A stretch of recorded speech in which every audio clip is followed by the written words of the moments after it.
January 1943. A moonless night somewhere along the frozen Eastern Front. The cold is so complete that even the wind seems unable to move. German infantry lie crouched in a shallow trench beside the ruins of a shattered barn, their breaths hanging in the air like small drifting clouds. The silence is deceptive, an uneasy stillness that comes only before something violent. One soldier presses a gloved hand to the frozen earth. He feels it faintly at first, a vibration, rhythmic, mechanical. Another hears a distant cough of an engine struggling against the cold.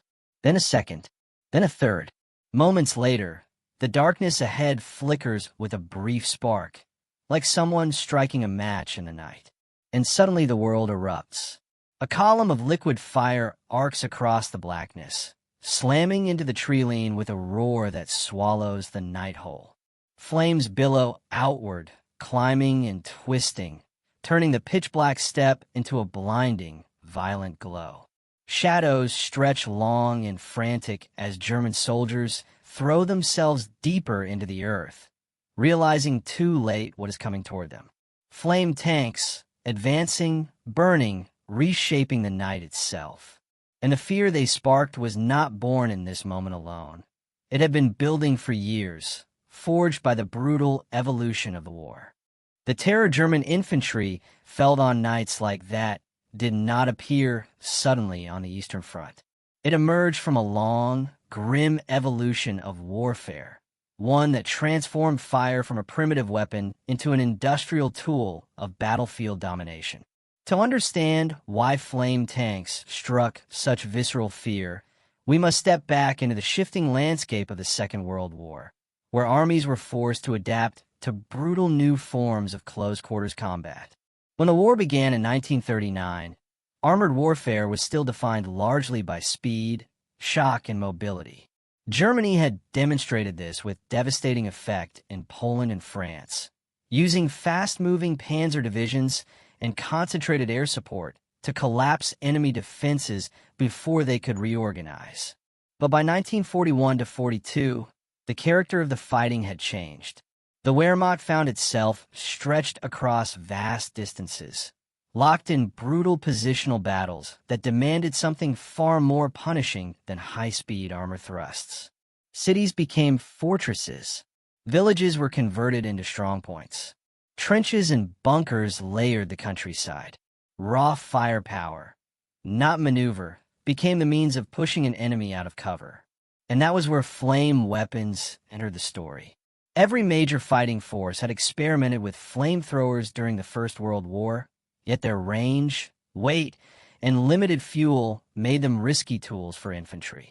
By the 1930s, armies began to seek methods of delivering firepower protected behind armor. The concept was simple but deadly. Mount a flamethrower on a tank chassis, allowing crews to close the distance safely and unleash devastating bursts of burning fuel into bunkers, trenches, or buildings. Japan deployed early flame tanks in China. Britain experimented with Churchill crocodiles. The Americans would later field Sherman-based flamethrowers in the Pacific. But the largest-scale development occurred in the Soviet Union, where vast factories produced modified T-34s, KV series heavy tanks, and specialized OT variants equipped with increasingly powerful flamethrower systems. German troops had little reason to fear flamethrower armor in the early stages of the war. Flame tanks were rare, experimental, and often mechanically unreliable. But the rising intensity of Eastern Front fighting changed everything. Winter and night operations, both favored by Soviet forces, amplified the psychological impact of flame weapons. The darkness made flames look larger, faster, more alive. Snow or fog reflected fire in chaotic patterns, giving the impression of multiple attackers instead of one. By 1942, German units began encountering Soviet OT-20SXS and OT-130s, early flame tanks derived from the T-26 light tank. Reports were scattered but disturbing.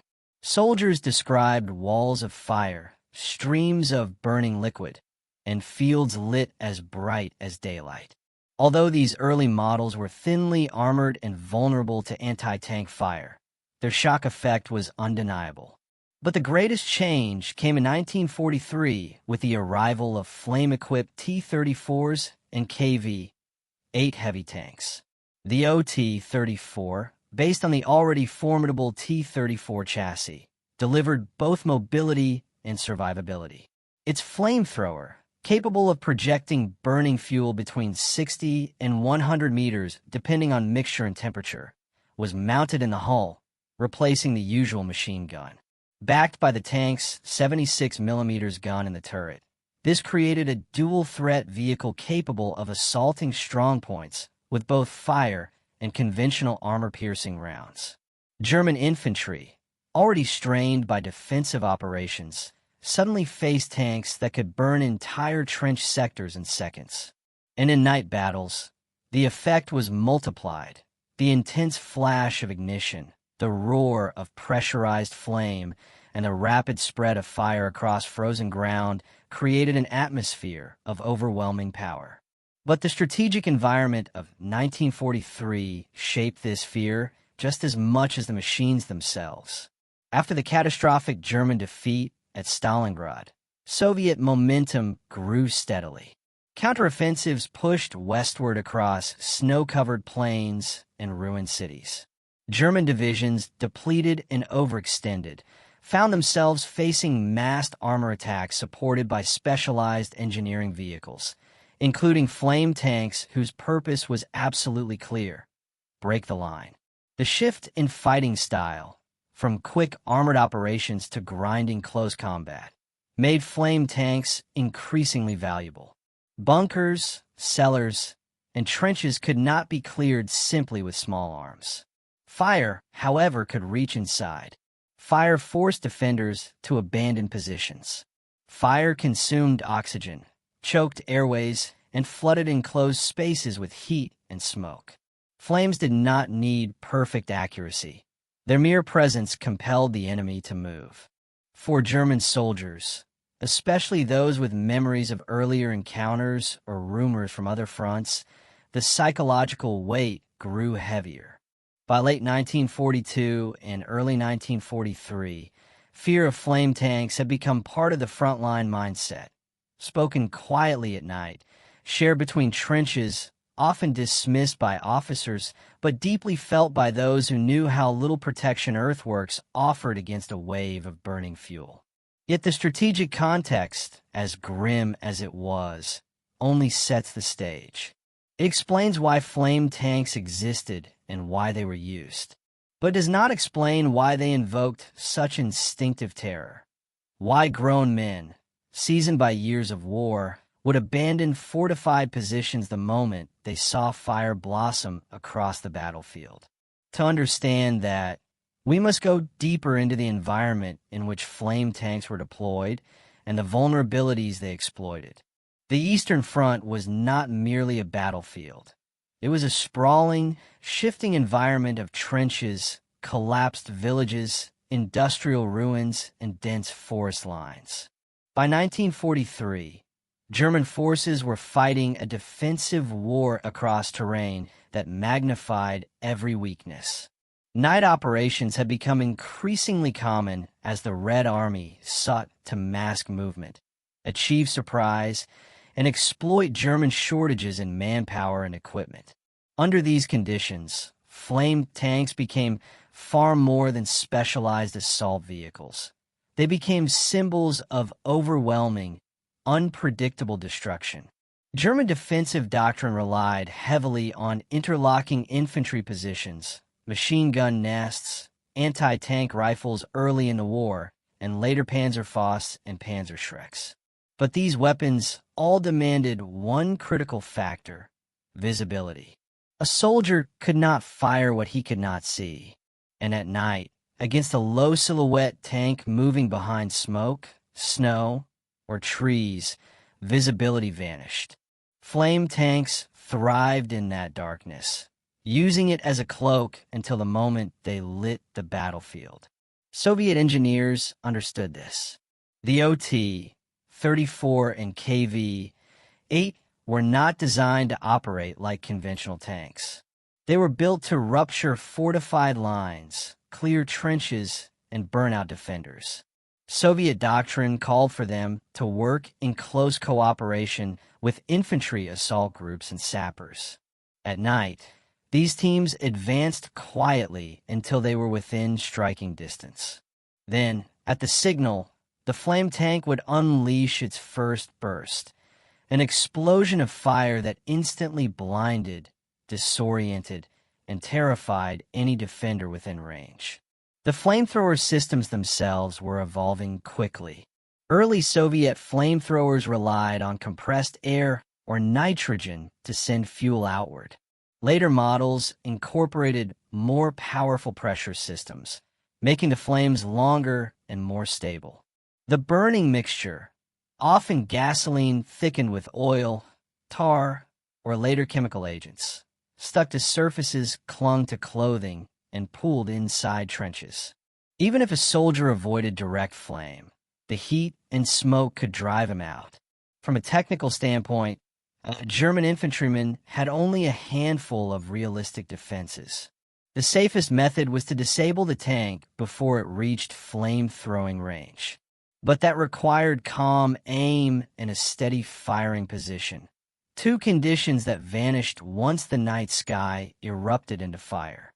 Even disciplined units sometimes faltered. Reports from 1943 describe sections abandoning trenches, retreating to secondary lines, or being overrun when they hesitated for just a moment too long. German weapons also struggled in the conditions where flame tanks were most effective. Anti-tank rifles, once adequate against thin-skinned Soviet armor, were useless. Molotov cocktails, effective only against unprotected engine decks, were suicidal to use at night against a flame-equipped tank. Even the later Panzerfaust, a powerful and simple weapon, required a soldier to expose himself for a clean shot. Few had the courage to rise from a trench when a gout of flame was sweeping across the ground toward them. The Soviets intentionally integrated their flame tanks into scenarios where German defensive positions were already under stress. Urban ruins, wooded ravines, factory districts, and frozen villages. In these tight environments, fire spread rapidly. Wooden beams, ammunition crates, and dry thatch ignited instantly. Smoke filled cellars and basements where German troops commonly sheltered. A single burst could turn a seemingly secure strongpoint into a choking, burning trap. Night amplified every consequence. Fire illuminated everything. Trenches, silhouettes, escape routes. A defender who fled was visible. A defender who stayed risked suffocation. It is no surprise that German soldiers rode of flame tanks with a mixture of respect and dread. Soviet accounts, too, reveal how effective the psychological impact was. Commanders noted that a flame-equipped tank rarely needed to expend its full fuel load. The first burst often broke resistance. And then there were the reports, short, factual, but unmistakably shaken. German company diaries from the Eastern Front recorded moments when entire platoons fell back after seeing the red glow of fire advancing. Some commanders noted men refusing to reoccupy positions recently burned out. Others complained that rumors of flame tanks spread through trenches long before the tanks themselves appeared.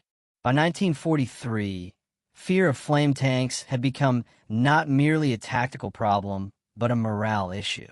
Psychological casualties rose.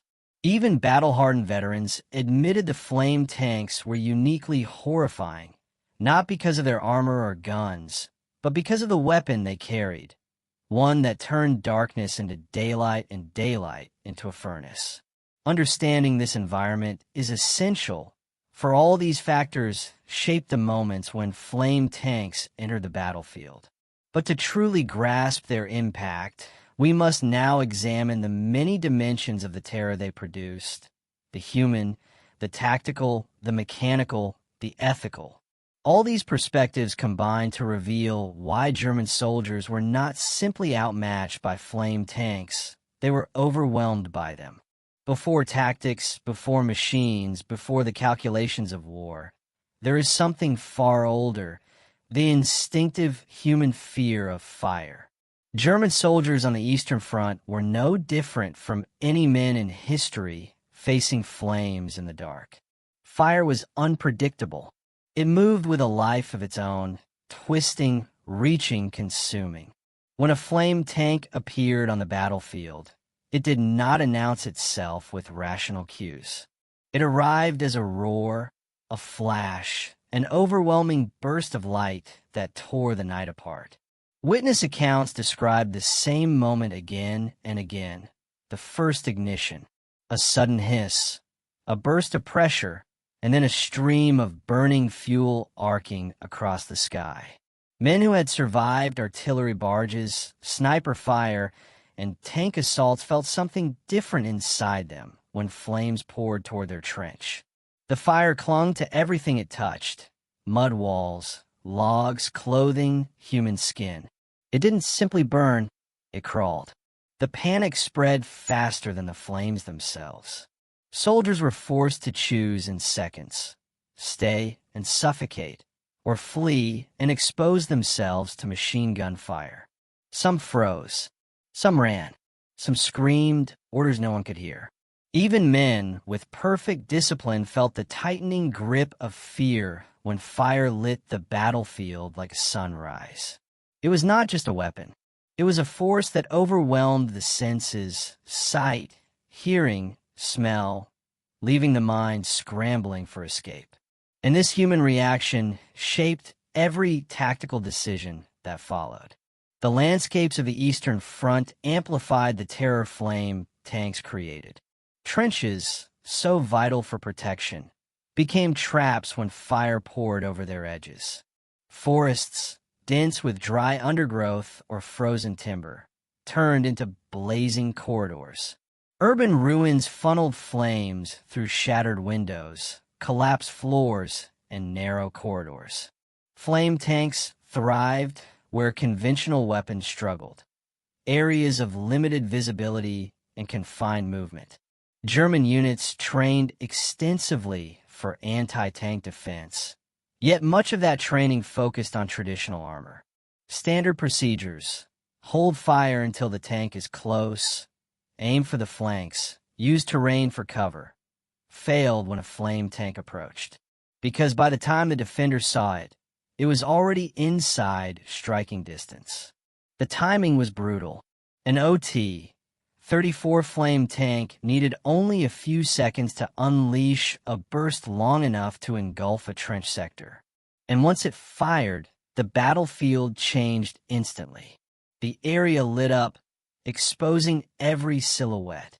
Support teams with flamethrowers and grenades followed behind the tank, exploiting the momentary shock and blindness of defenders. Night did not protect the Germans. It protected the attackers.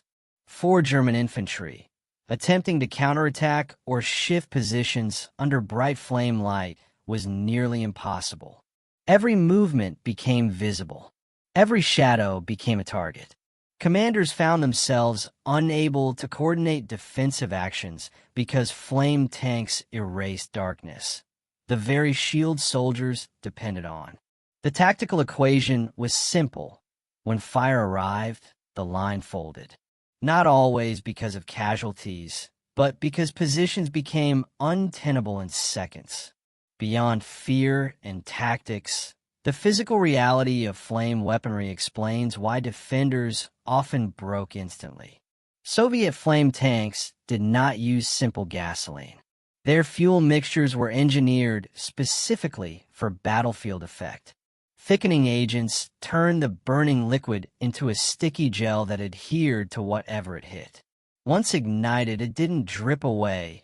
It clung, burned hotter, and resisted attempts to smother it. The flamethrower systems delivered this mixture under extreme pressure, sending it outward in powerful bursts. At optimal ranges, The stream could penetrate through openings in bunkers, trench shelters, or building interiors. The initial impact created a rolling wave of heat that could shatter glass, scorch wood, and ignite clothing instantly. Air inside enclosed spaces heated rapidly, robbing defenders of oxygen. The smoke was equally devastating. Thick, oily, and choking, it filled tunnels, dugouts, and cellars long after the tank moved on. The fumes lingered, seeping into underground shelters where German troops often retreated. Even if the flame never directly touched a soldier, the heat and lack of breathable air could force him into the open, right into the sights of Soviet infantry following behind. German reports mention men disoriented not only by the brightness and heat, but by the sudden temperature spike that warped metal and set ammunition alight. Flame tanks turned defensive structures into ovens, stripping them of their purpose. And behind every burst of fire was a simple mechanical truth. The flame tank did not need to kill defenders to defeat them. It only had to force them out. This mechanical reality fueled the psychological impact and set the stage for even deeper angles of fear and shock.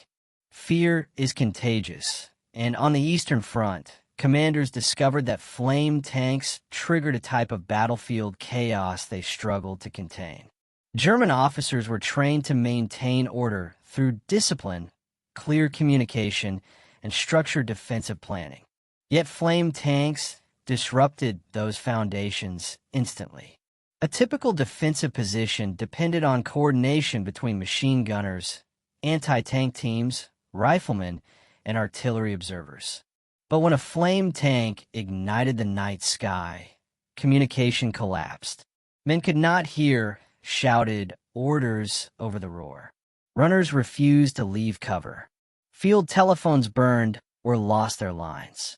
Units that normally fought with cohesion suddenly acted as individuals driven by instinct. Officers reported moments when entire squads abandoned strongpoints after a single burst of flame, even if the flame tank had already retreated. In some cases, commanders threatened disciplinary action, but threats meant little when men were staring at trenches still smoking from burning gel.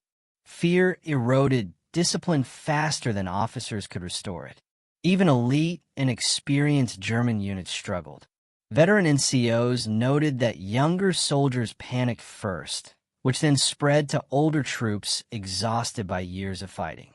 Leadership training had never prepared them for the sensory overload flame tanks produced.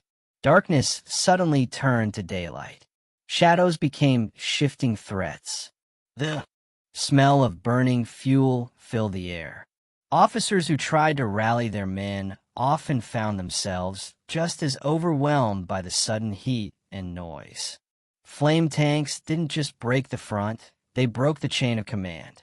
And that failure of control directly influenced operational outcomes in battles where the Soviets used flame-equipped armor in mass formations.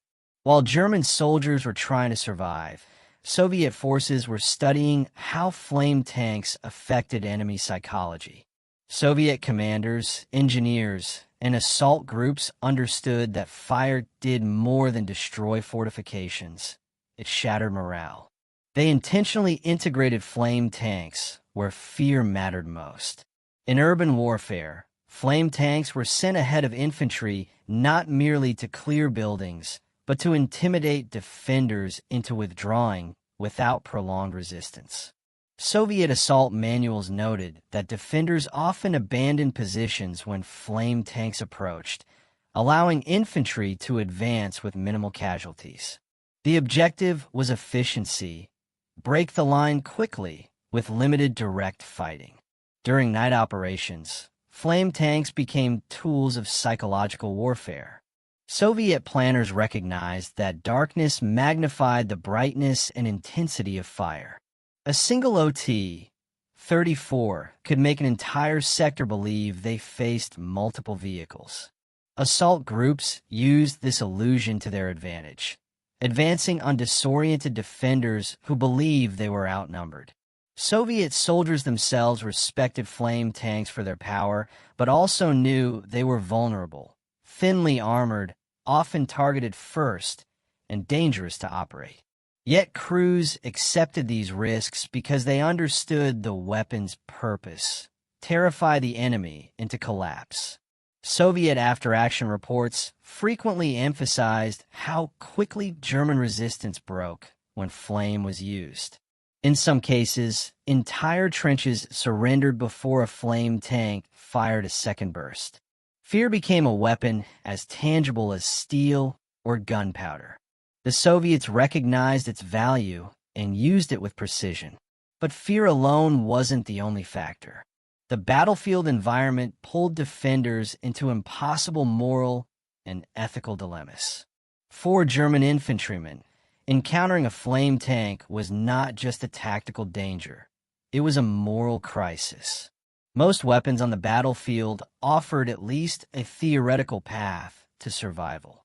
Artillery could be avoided. A sniper could be outmaneuvered. Even conventional tanks had blind spots. But a flame tank presented choices that all felt equally deadly. If a soldier stayed in his trench, fire could pour in, consuming the oxygen and filling the shelter with choking smoke.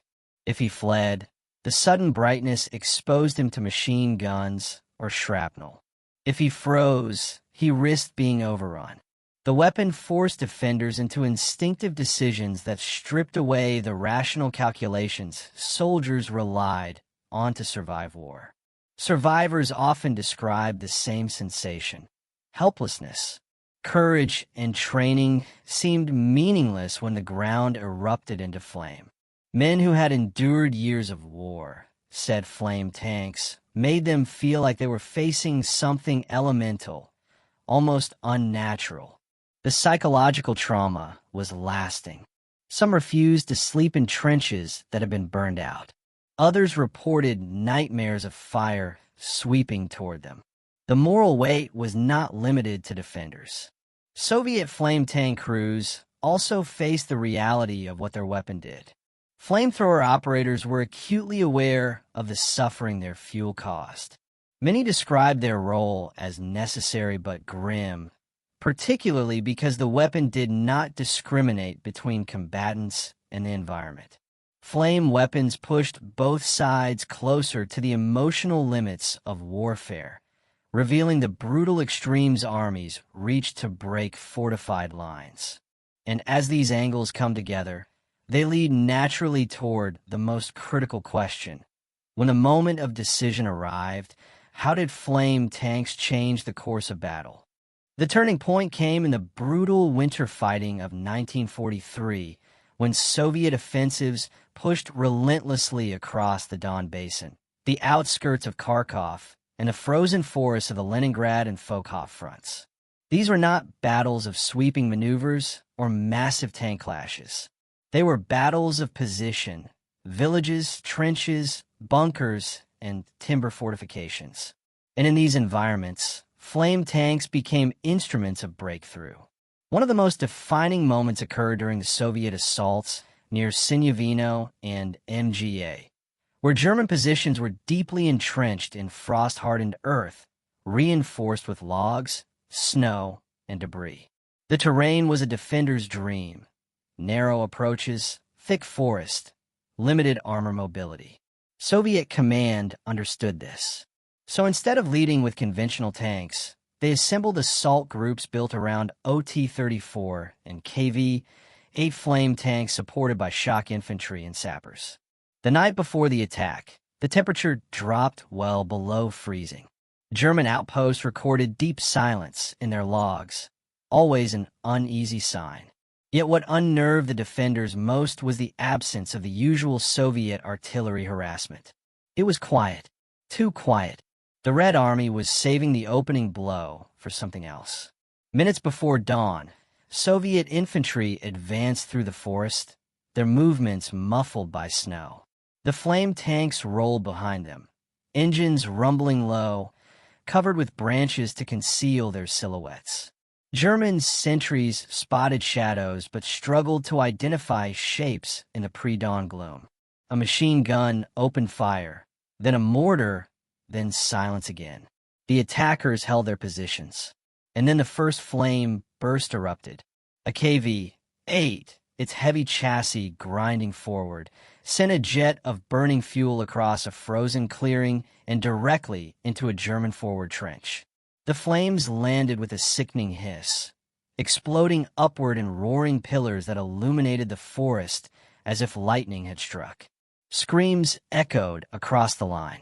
Soviet infantry surged forward immediately, exploiting the shock as the trench defenders abandoned their positions. Within minutes, 2 more flame tanks ignited separate sectors. Fire arced between trees, burning through branches and creating a glowing canopy above the clearing. German machine gunners attempted to return fire, but the flames blinded them. Their optics fogged. The heat warped nearby timber. Flames ricocheted off frozen bark, spreading across the ground in irregular patterns. German anti-tank teams tried to reposition for a shot, but the intense light exposed their movements. Soviet riflemen picked them off as they scrambled for cover. One squad attempted to hit a KV-8 with a Panzerfaust, but before they could aim, the tank fired again, engulfing the trench in a wave of burning fuel. What should have been a standard defensive stand became a collapse in slow motion. The flame tanks didn't even need sustained fuel streams. They fired in quick, violent bursts, each one carving out another section of the German line.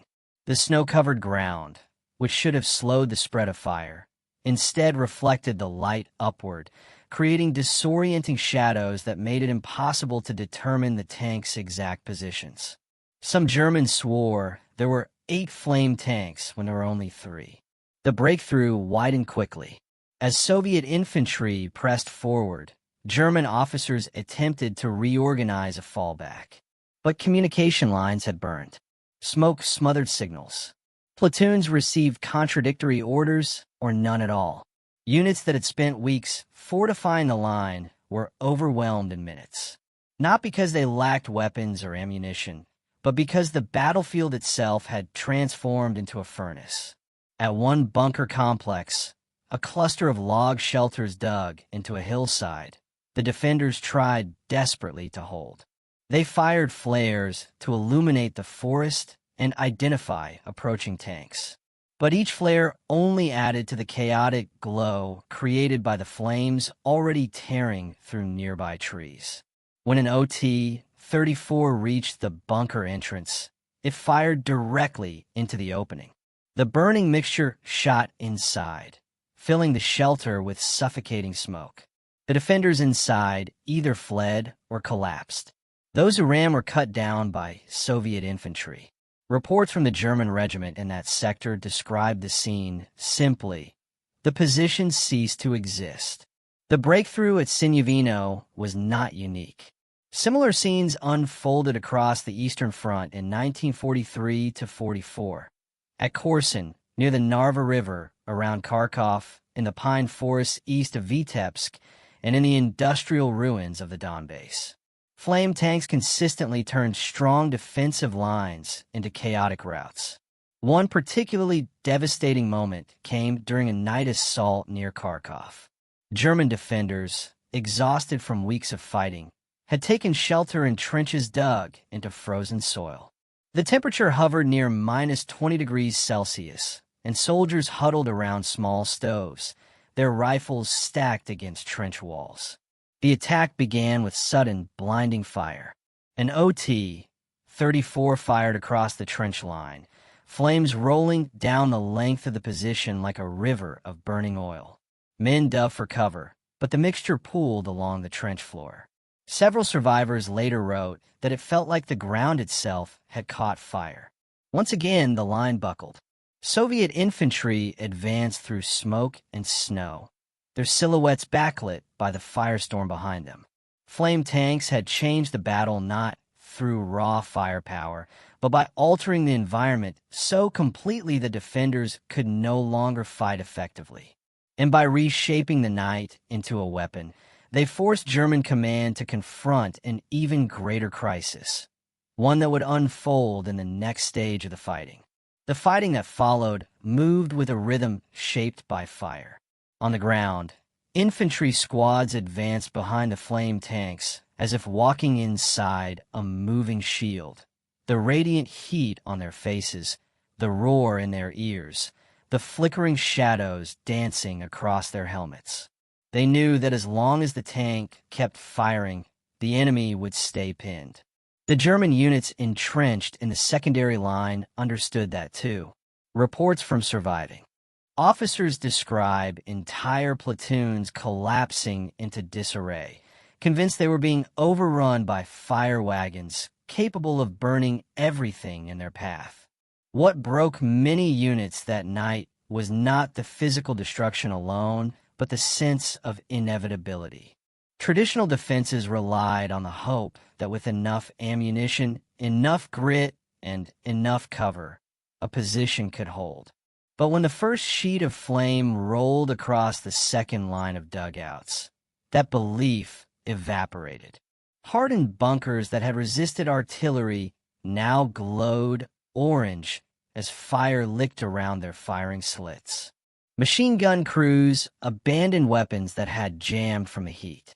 Radio operators tried desperately to call for reinforcements only to find their sets dead, melted wires pooling beneath their desks. As the flame tanks pressed deeper, one vehicle took a direct hit from a concealed German 75mm anti-tank gun. The shell punched through the side armor, igniting the fuel lines and sending the tank erupting into a towering fireball. For a moment, German defenders cheered, certain the destruction would halt the attack. But instead, the loss triggered something different. The remaining flame tanks surged forward to protect the infantry now exposed in the open. They laid down curtains of fire so dense that the gunners who had scored the hit were forced to abandon their guns and flee across the fields, the retreat illuminated by the very flames they had tried to stop. That single moment, the defenders running from their own weapon position, represented the psychological edge flame tanks brought to the battlefield. Armored warfare had always been brutal, but fire introduced a primal dimension. Soldiers could steel themselves against bullets or shrapnel. They could not easily steel themselves against the sight of an entire trench line swallowed in flame. By midnight, the German sector was cracking. The battalion headquarters, once confident that the fortified ridge would hold for at least a full day, now fought to maintain cohesion. Runners sent to the flanks returned pale, reporting that troops were drifting rearward without orders, convinced the line had already collapsed. Officers with pistols out tried to rally the men, but each new burst of flame tore apart whatever discipline they recovered. One officer later wrote that it felt like trying to command in the middle of a burning storm. Meanwhile, the American infantry pushed close behind the tanks, clearing the bunkers the flame had forced open. Many defenders surrendered the moment they saw the tank silhouette against the glowing sky, arms raised, faces red from heat exposure. Others stayed huddled inside, choking on smoke, too disoriented to fight. The speed of the breakthrough accelerated sharply. What had begun as a methodical assault turned into a rapid collapse of the entire forward German position.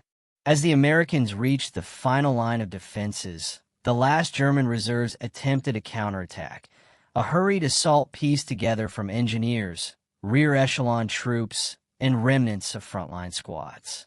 They emerged from the darkness in scattered groups, hoping the element of surprise would blunt the advance. Instead, the flame tanks turned toward the movement, their turrets sweeping slowly like searchlights. In seconds, the night ignited once more, scattering the counterattack before it reached firing distance. This final failed push marked the decisive turning point. German command recognized that the ridge was lost. Orders came to pull back to the forest line several kilometers east, anything to put earth and trees between their soldiers and the flame tanks now dominating the battlefield. But the withdrawal was disorderly, lit by the burning structures left behind. American forces surged past the last trench network, capturing more than they had expected in a single night. Weapons, ammunition, prisoners, and ground thought to be impregnable. The battle closed as the flames finally subsided. Tanks hissed as cooling metal met night air. Smoke settled low across the ridge, drifting through the remains of fortifications that only hours before had looked unbreakable. In that quiet, both sides understood the significance of what had happened. The Germans realized a key defensive line had been shattered not only by brute force, but by the collapse of morale under extraordinary psychological strain. And the Americans recognized that the combination of armor, flame, and coordinated infantry had created a momentum that could not easily be reversed. The moment the fire died, the battlefield revealed the full scale of a breakthrough that would reshape operations in the days ahead, leading naturally into the consequences that followed. When dawn finally rose over the ridge, the battlefield looked nothing like the fortified position the Germans had defended the day before. Smoke drifted in long, thin sheets across the ground, settling into the collapsed trenches and burned-out embrasures. The silhouettes of bunkers, blackened and crumbling, stood like broken teeth against the pale morning light. For the American officers walking the line, the scale of the breakthrough was immediately clear. The entire forward German sector had dissolved in a single night, leaving behind miles of abandoned positions and equipment. The first task was assessment. Engineering units moved forward cautiously, checking each dugout, bunker, and shell crater. Many positions had been evacuated in such a hurry that maps, rations, medical kits, and even half-prepared radio messages were still scattered across the tables inside the command posts. Infantry squads found machine gun nests with belts still draped over their receivers, as if the gunners had simply vanished. In one trench corner, a German mortar crew had left their weapons standing upright, rounds arranged neatly beside it, untouched during the night's chaos. Reports from captured prisoners began to fill the American command tents. The stories were remarkably consistent. Nearly every German described the same moment. The instant the flame tanks fired their first full bursts into the defensive line. Many admitted they lost all sense of coordination as the night turned blindingly bright. Officers reported that their men were unable to hear commands over the roar. Others said they tried to hold, but could feel the heat washing into their bunkers, forcing them back from the firing slits. A sergeant captured at dawn put it bluntly. There was no more night, only fire. American units documented the effects with a mixture of professional detachment and quiet disbelief. Flamethrowers had always been feared, but seeing their impact across such a wide front, combined with armor, mobility, and sustained pressure, left even seasoned veterans stunned. Medical teams treating German prisoners noted widespread flash burns, not from direct hits, but from radiant heat alone. Many of the wounded were dazed, dehydrated, and disoriented, having spent hours choking on smoke inside sealed-off positions. Strategically, the breakthrough created an immediate ripple. The German division holding the sector was forced to withdraw several kilometers to avoid encirclement. Their new line, hastily formed, lacked both the depth and the prepared fortifications of the ridge they had lost. Several artillery batteries had been abandoned during the retreat because tractor crews panicked at the sight of flames. Ammunition dumps were left to burn. Communications between regiments broke down completely as the retreating elements mixed together in the night. American higher command recognized the opportunity instantly. Orders were issued to exploit the breach before the enemy could reorganize. Fresh infantry battalions moved up, passing through the still-warm debris fields left by the assault. Tank destroyers rolled into captured strongpoints, using them as temporary firing positions to prevent a counterattack. Meanwhile, supply lines were redirected to push fuel, water, and ammunition forward at maximum speed. What had begun as a limited operation suddenly opened a corridor several miles wide, a rare and valuable advantage in a sector known for stubborn German resistance. In battlefield reports compiled later, commanders emphasized the psychological collapse of the defenders as the decisive factor. The flame tanks had not only breached the line, they had broken its will to fight. Analysts noted that German units, normally known for discipline and resilience, had abandoned fortified positions that should have held for far longer. The contrast between engineering strength and human vulnerability became a central theme of every post-action briefing. Yet American officers also acknowledged the cost. The flame tank loss during the assault, along with its entire crew, was a stark reminder of the risks. Armor crews understood that a single shell could turn their own vehicle into the very inferno they projected outward. The battlefield the next morning bore silent witness to that reality. A burned-out hull standing alone near the second line of trenches, its turret collapsed inward.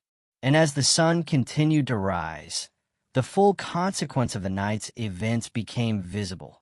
Consequences that would extend beyond the immediate tactical victory, shaping the decisions made in the hours and days that followed. The German retreat in the aftermath of the flame tank assault left deep scars, both physical and psychological. Units pulled back to secondary lines were disoriented, demoralized, and increasingly unwilling to engage aggressively. Commanders struggled to restore cohesion, but the memories of the fiery assault lingered. Even seasoned officers admitted that the sudden eruption of fire, combined with the coordinated infantry advance, had shattered more than positions. It had shattered confidence. Casualty reports painted a grim picture. While exact numbers varied by regiment, estimates indicate that several hundred men were killed or wounded during the night assault, many suffering burns or smoke inhalation. Beyond the immediate losses, countless soldiers were rendered ineffective through panic or exhaustion. Several German units refused to return to previously fortified trenches, citing fear of renewed flame attacks. The human toll, while difficult to quantify fully, was a critical factor in the subsequent operational setbacks. Equipment losses compounded the problem. Trenches were left littered with rifles, machine guns, and anti-tank weapons. Artillery pieces, abandoned under the cover of darkness, either fell into American hands or were destroyed to prevent capture. The loss of prepared positions meant that engineers and sappers were now tasked with constructing defensive works from scratch, under constant pressure and threat of follow-up attacks. These delays allowed American forces to exploit the breach, advancing deeper in a territory that had previously seemed impenetrable. From a broader perspective, the effectiveness of flame tanks forced the German command to reconsider tactical doctrines. After-action reports highlighted the limitations of conventional defensive lines when faced with specialized assault vehicles. The Wehrmacht began emphasizing dispersed positions, increased use of camouflage, and mobile counterattacks to mitigate the psychological impact of flame-equipped armor. Yet these adaptations could not erase the lessons learned from that night. Fire, when wielded effectively, could shape the battlefield as decisively as artillery or tanks. For the American and Soviet forces employing flame tanks, the operation validated the integration of psychological warfare with technological innovation. Flame tanks were not just tools of destruction.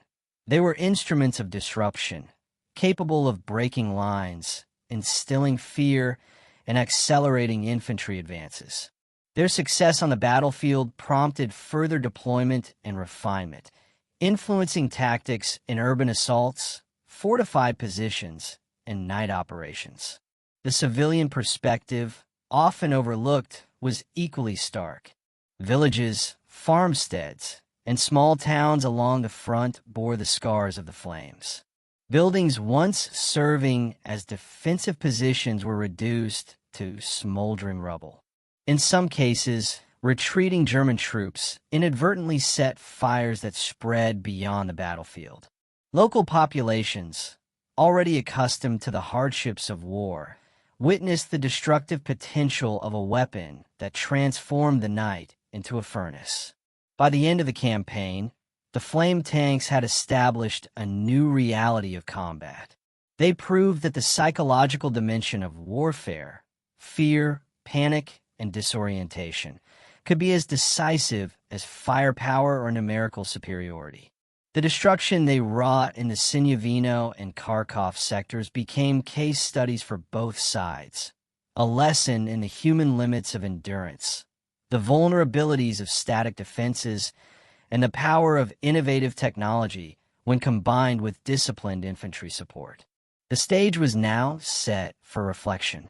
The night had revealed the full potential of fire as a weapon of war, and the consequences would resonate far beyond the immediate tactical victories, shaping both strategy and memory.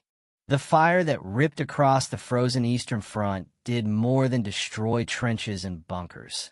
It illuminated the human and technological truths of modern warfare.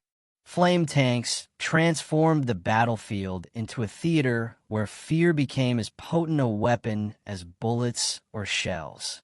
For those who faced them, the experience was unforgettable. A night turned to day, a ridge consumed by fire, and a line of defense erased not solely by armor, but by the psychological weight of heat, light, and chaos. German soldiers who survived spoke of it with a mixture of awe and dread. Years of training, discipline, and combat experience counted for little when the flames advanced. The weapon exploited the most primal instincts, self-preservation, the urge to flee from fire, revealing that even the most seasoned troops could be overwhelmed by forces beyond their control. Commanders realized that maintaining cohesion under such pressure required more than strategy. It demanded courage that bordered on the instinctive. For the operators of the flame tanks, there was a duality of purpose and awareness. They were executing orders, performing a critical military function, yet each burst of fire carried an undeniable moral weight.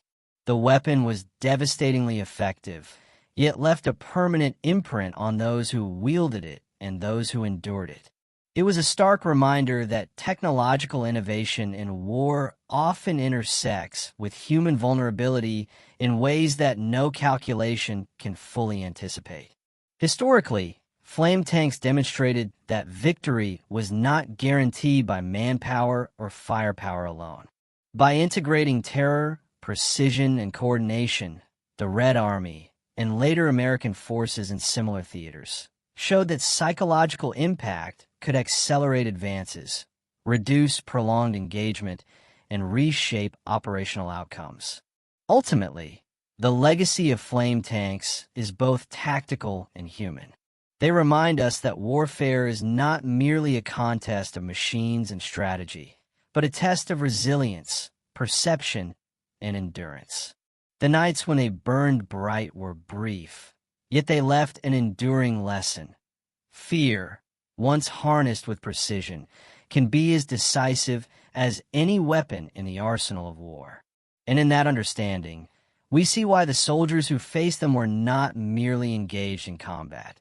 They were confronting the elemental forces of fire, fear, and survival, woven into the very fabric of history.